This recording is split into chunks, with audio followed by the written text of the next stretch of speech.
Presento a don Claro José Fernández Carnicero González. Actualmente es vocal del Consejo General del Poder Judicial. Él es inspector de Hacienda del Estado, letrado de las Cortes Generales y ha desempeñado muchos cargos, como director de comisiones en el Congreso de los Diputados, como director de Relaciones Parlamentarias, como jefe del Departamento de Estudios del Congreso de los Diputados, como jefe del Departamento de Estudios del Senado.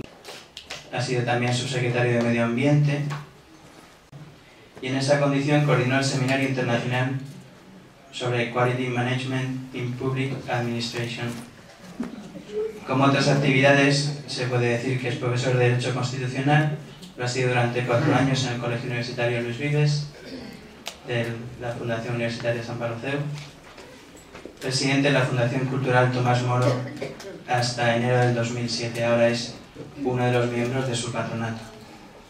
Además es autor de numerosos trabajos en prensa diaria, revistas especializadas y una de las pocas personalidades cristianas en la vida pública que hace pública profesión de su fe. Por eso está aquí. Le damos las gracias y también la palabra. Muchas gracias. Buenas tardes y perdón por el retraso, lo primero. Gracias a don Enrique por la invitación a participar en el aula. Gracias por la generosidad de esa retahíla y especialmente gracias por lo último. Yo creo que soy un pecador más, pero no me acobardo en el reconocimiento de lo que significa para mí mi fe. Bien, decirles que les agradezco enormemente la compañía esta tarde, la compañía, y les agradezco anticipadamente la comprensión por lo que significa el disculpar pues carencias que seguro voy a tener al abordar un tema tan complejo, tan difícil como es nada más y nada menos que el derecho a la vida.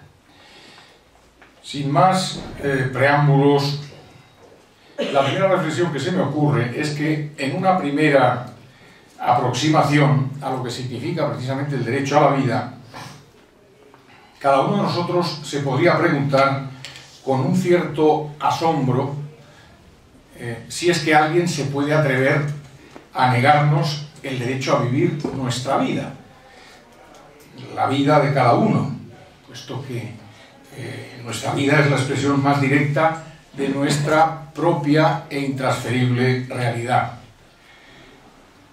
Quiero hacer esta introducción porque yo entiendo que antes de entrar en análisis jurídicos nos tenemos que situar ante la realidad de la vida, que no es una realidad abstracta, es la realidad más nuestra, es la realidad de cada ser humano.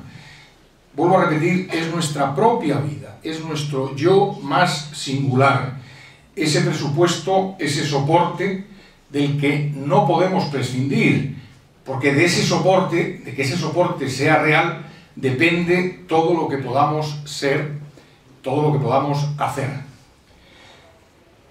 Puesto que es inevitable, tengo que entrar inmediatamente, desde mi modesta condición de jurista, en lo que los juristas entendemos por derecho a la vida, desde una perspectiva histórica y desde el escenario inmediato de nuestro ordenamiento jurídico.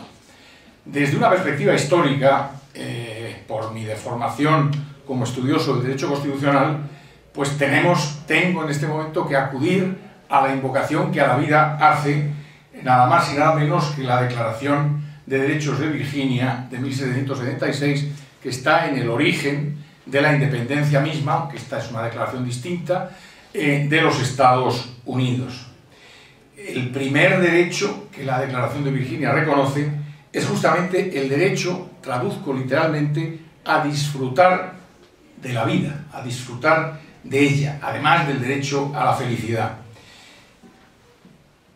Junto a este primer horizonte, digamos, esta primera invocación histórica, en todos los textos constitucionales del constitucionalismo, digamos, histórico y contemporáneo, es constante la referencia directa o indirectamente a la vida. Nosotros nos vamos a centrar en nuestro artículo 15, el artículo 15 de nuestra Constitución, que establece que todos tenemos, podríamos decir, derecho a la vida y a la integridad física y moral.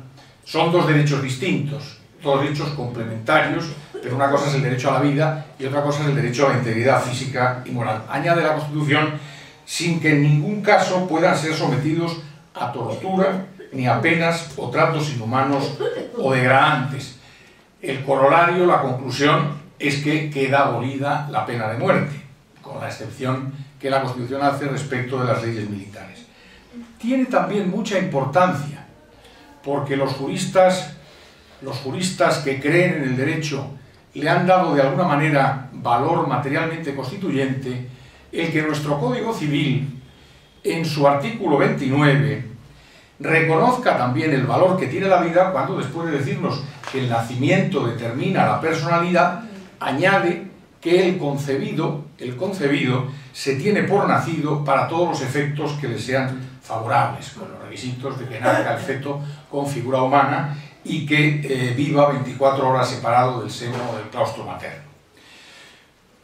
Continuando en nuestro ordenamiento jurídico junto al Código Civil, es fundamental también acercarnos a la protección penal de este derecho, y nos encontramos con el artículo 145 del Código Penal, que tipifica como delito, en términos generales, el producir el aborto en una mujer con su consentimiento, fuera de los casos a los que me voy a referir después, de los casos permitidos por la ley.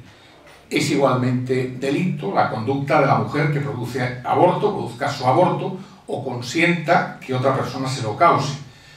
Vuelve a repetir también el Código, fuera de los casos permitidos. ¿Cuáles son esos casos?